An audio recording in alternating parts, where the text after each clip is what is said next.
As a teacher in the digital environment, you work hard to get to know your students. However, it is just as important for students to get to know their peers when they aren't seeing them in person. That's why digital icebreakers are super important for your online classroom rapport. When you give students occasions to share their lives with one another, they gain confidence speaking, even over a screen. This will help them with their academic achievement, and it will help you get to know your students in the process. Here's one of my favorite digital icebreakers. It's called All My Friends and Neighbors. Come join us.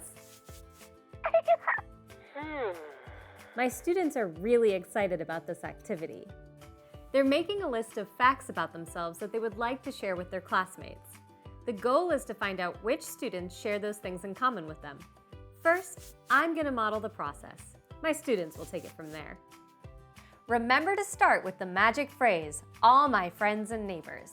If what I share is true for you too, give us a thumbs up emoji. You can also comment in the chat. Ready? Timer is on, and I'd like to see all my friends and neighbors who have a pet cat. Oh wow, that's a lot of cat owners. Let's see. I'm gonna make sure I give all my students a chance to share. Patrick doesn't raise his hand very often, so I'm gonna get him involved right now. I see Patrick put up an emoji. What's the name of your pet cat, Patrick?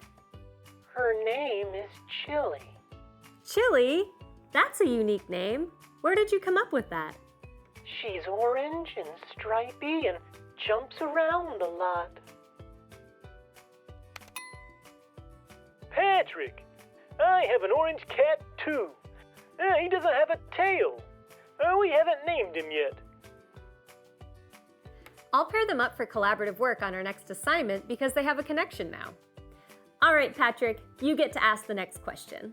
Okay. I gave all of my students a list of example questions, just in case they needed them. This is a great way to support your more reserved students. I'd like to see all my friends and neighbors who want to be veterinarians. As the teacher, you should remain in charge of who's selected, and then you can ask a follow-up question.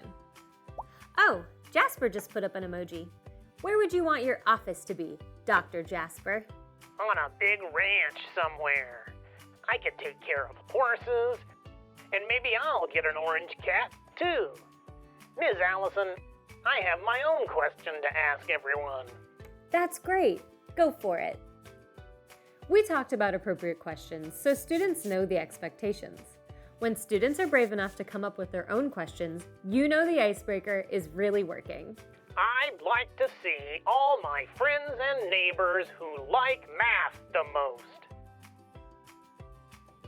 I'm so glad you feel that way because we're jumping right into our math lesson after this activity. Thanks for the lead-in, Jasper. Use what you learn about your students to foster engagement in your academic lessons. You can also leverage the connections students make to build collaborative groups so they can get to know one another better. Digital icebreakers are where the classroom community begins. They are a wonderful way to bring your students closer together, even at a distance.